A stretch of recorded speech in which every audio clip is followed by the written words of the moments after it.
조지물러 목사님은 평생 5만 번의 기도 응답을 받으신 분입니다.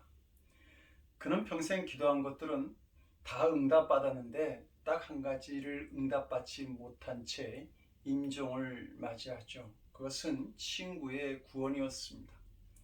그의 장례식에 그 친구가 찾아왔고 가족들은 조지물러가 무려 52년 동안 당신의 회심을 위해서 기도하였다고 말해줍니다. 큰 감동을 받은 그 친구는 마침내 회개하고 예수님을 영접합니다. 그는 각지를 다니며 간증할 때마다 이런 말을 합니다. 제가 바로 조지 물러의 마지막 기도 응답입니다. 물러 목사의 기도가 다 응답되어진 것처럼 여러분의 기도도 다 응답됩니다. 하나님의 뜻에 합당한 기도는 언젠가는 반드시 이루어집니다. 심지어 죽은 후에서라도 말입니다. 오늘 본문에서 예수님은 우리가 드려야 할 두 가지 기도를 소개하고 있습니다. 하나는 묻는 기도입니다. 23절에서 예수님은 제자들에게 너희가 아무것도 내게 묻지 아니하리라 라고 말씀하신 것처럼 주님께 묻는 기도가 있습니다. 우리는 진리가 궁금해서 물어보죠. 하나님은 어떤 분이신가? 어떻게 예수님은 우리의 구원자가 되시는가? 내가 이 땅에서 받은 소명은 무엇이고 우리는 죽으면 모든 것이 끝이 나는 건가? 참된 기쁨은 어떻게 우리에게 찾아오나? 라고 하는 것들입니다. 예전에 삼성 이병철 회장이 이런 신앙에 관한 24가지의 질문을 하였다고 하죠. 성도 여러분, 예수님은 이 질문에 대한 정확한 대답을 가지고 계십니다. 그러므로 묻는 자들이 되어야 합니다. 요한복음 16장 5절에서 예수님은 너희 중에 나더러 어디로 가느냐 묻는 자가 없다고 말씀하십니다. 예수님은 묻지 않는 제자들이 염려가 되셨던 것이죠. 그래서 6절을 보면 도리어 내가 이 말을 함으로 너희 마음에 근심이 가득하였도다 라고 말씀합니다. 예수님을 잘 모르는 제자들의 마음에는 슬픔과 염려와 근심만 가득 차게 되었던 겁니다. 우리는 인생의 진리를 모르면 근심하는 자들이 됩니다. 예수님이 어디로 가시는지 모르면 염려하게 되어 있습니다. 세상과 죽음의 권세를 이기시고 하나님 우편에 계신 예수님을 모르면 우리는 세상 죄악에서 허우적거릴 수밖에 없습니다. 요한복음 18장 38절을 보면 예수님을 재판하던 빌라도에 대해서 이렇게 말합니다. 빌라도가 이르되 진리가 무엇이냐 하더라. 이 말을 하고 다시 유대인들에게 나가서 이르되 나는 그에게서 아무 죄도 찾지 못하겠노라. 그는 진리에 대해서 예수님께 물어놓고도 예수님의 대답을 듣지 않은 채 그 자리를 떠나서 유대인에게로 갑니다.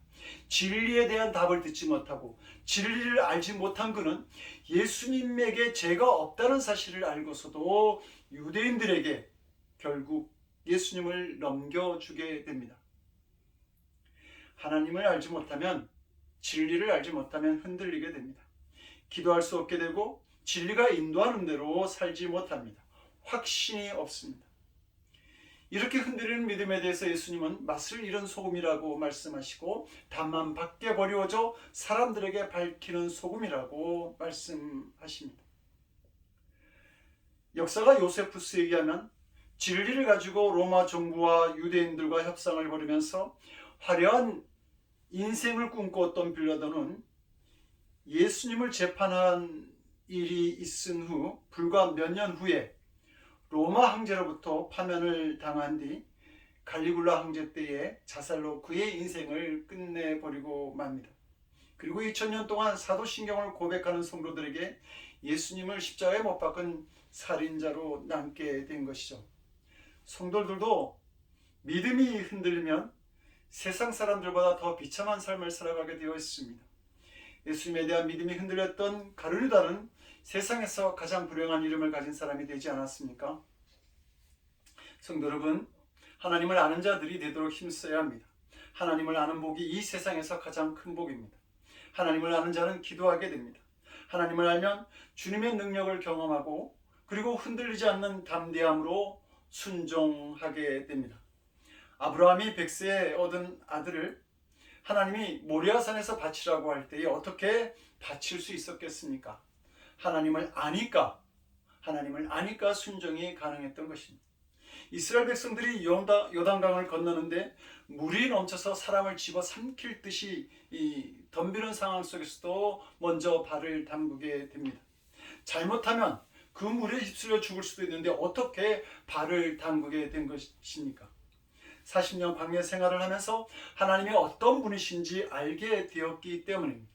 그래서 홍해를 건널 때는 하나님께서 다 만들어 주신 길을 건넜지만 요단강을 건널 때는 그 강에 먼저 발을 내딛는 믿음이 생겼던 것입니다.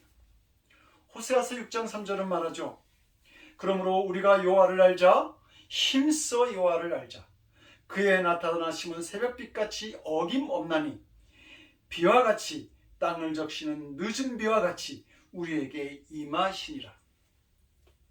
하나님을 알 때 힘써 알도록 해야 합니다. 우리가 하나님을 알 때 새벽빛같이 어김없이 나타나셔서 은혜를 베푸시는 하나님, 때를 따라 주시는 비처럼 우리를 축복하시는 하나님을 경험하게 된다는 말입니다.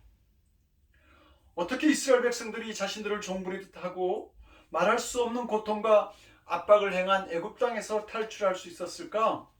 이스라엘 백성들이 출애굽하기 전에 하나님은 출애굽기 6장 7절에서 모세에게 이렇게 말씀하십니다.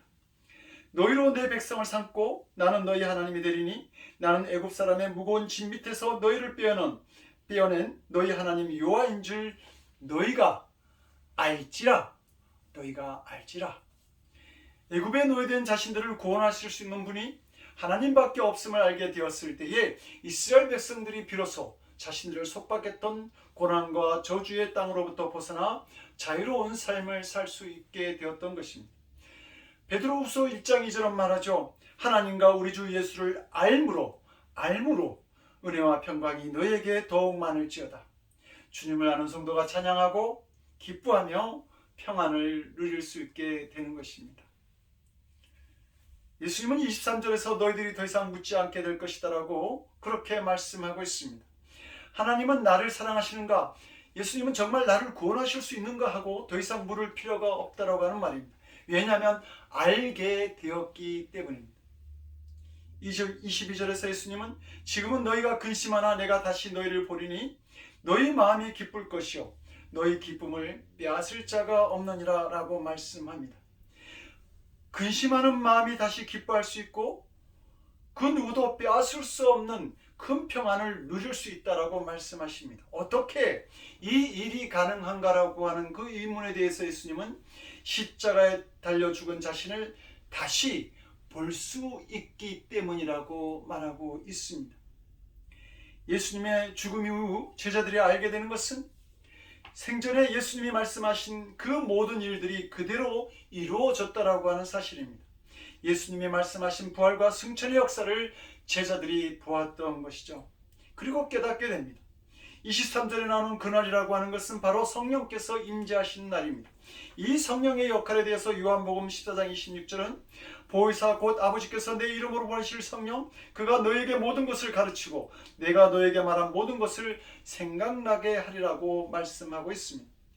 성령께서 오신 날 예수님이 하신 말씀이 생각나고 깨닫게 된다라고 하는 말입니다.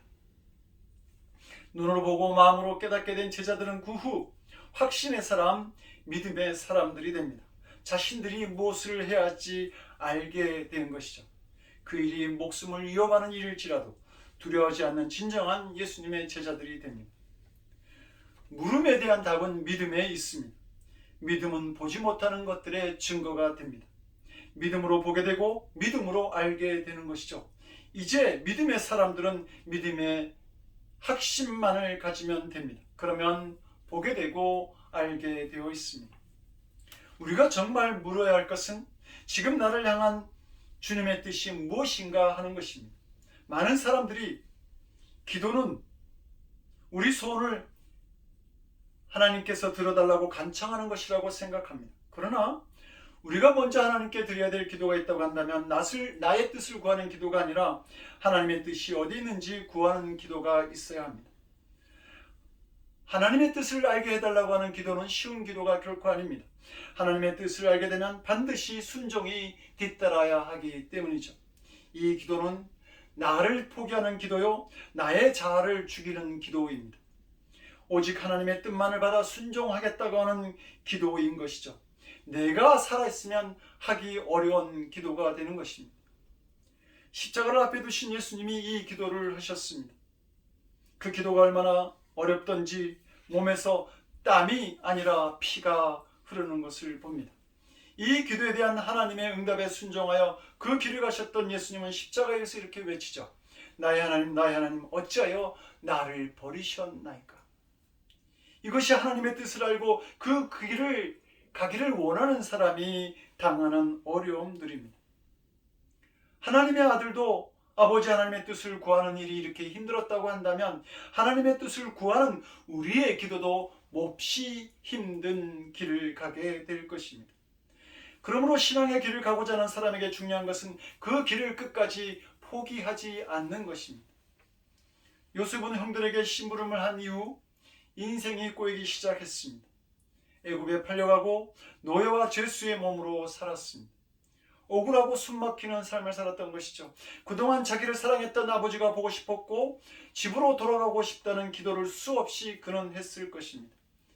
오랜 시간 그의 소원은 이루어지지 않았지만 그는 간절한 기도를 통해서 하나님과 계속된 교제를 나눌 수 있었습니다. 그리고 마침내 하나님의 뜻을 알게 되죠. 그래서 그는 두려워하는 형들에게 말하지 않습니까? 당신들이 나를 이곳에 팔았으므로 근심하지 마소서, 한탄하지 마소서. 하나님이 생명을 구원하시려고 나를 당신들 앞서 보내셨나이다. 요셉이 애굽의 국무총리가 되어서 가족을 구하시고자 하시는 하나님의 뜻을 요셉은 비로소 알게 된 것입니다. 시편 105편 19절은 곧 여호와의 말씀이 응할 때까지라 그의 말씀이 그를 단련하였도다라고 말씀하고 있습니다. 이 말씀처럼 하나님은 기도의 사람 요셉과 함께 하셨고 오랫동안 요셉을 단련시켜서 하나님의 뜻을 알게 하신 것이죠. 또 다른 하나는 구하는 기도입니다. 예수님은 우리가 묻는 기도뿐만 아니라 구하는 기도의 사람이 되기를 원하십니다. 예수님은 23절에서 우리가 드릴 기도에 대해서 너희가 무엇이든지 아버지께 구하는 것을 내 이름으로 주시리라 이렇게 약속합니다. 지금 이 약속은 예수님이 생명을 걸고 하신 약속입니다.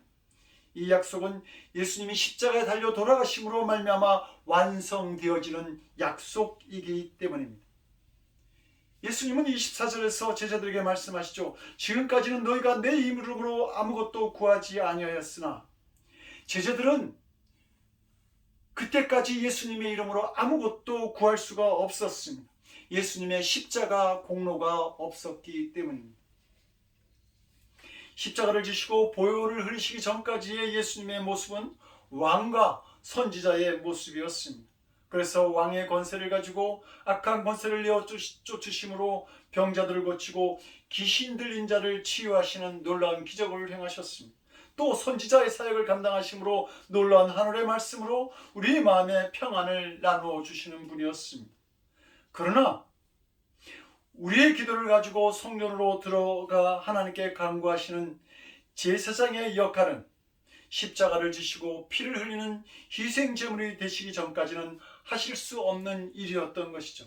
그러니 예수님과 함께 있던 제자들은 예수님의 이름으로 기도할 수 없었습니다. 그런데 예수님이 십자가에서 피를 흘리시고 돌아가신 이후에는 예수님의 이름으로 구할 수 있는 은혜가 우리에게 제자들에게 있게 된 것입니다. 예수님의 죽음은 제사장만이 들어가서 하나님께 드릴 수 있는 그 기도를 하였던 지성소의 천막을 찢으심으로 인해서 우리도 들어갈 수 있는 기도의 통로를 열어 놓으셨던 겁니다. 예수님이 십자가를 지시기 이전에 하셨던 기도에 대한 약속이 단순히 체크로 쓰여진 종이었다고 한다면 예수님의 십자가 이후에는 그 기도가 단순한 체크가 아니라 우리가 캐시처럼 사용할 수 있는 현금과 같은 기도가 되었다라고 하는 말입니다. 예수님이 그 책에 자신의 피로 사인을 하셨기 때문입니다. 그래서 예수님은 구하는 기도를 드릴 때에 내 이름으로 구하라 그렇게 말씀하신 것입니다. 하나님께서 우리의 기도를 들으시는 것은 결코 우리 자신의 공로를 보시기 때문이 아니라 예수님의 십자가의 공로를 보시기 때문입니다. 그러므로 기도 응답은 나의 공로가 아니라 예수님의 공로로 가능하다라고 하는 사실을 명심해야 합니다. 근데 성도 여러분 어떻습니까? 솔직히 예수님이 말씀하신 대로 무엇이든지 구하는 대로 다 들어주실까 하는 그런 불신이 우리들에게 있지 않습니까?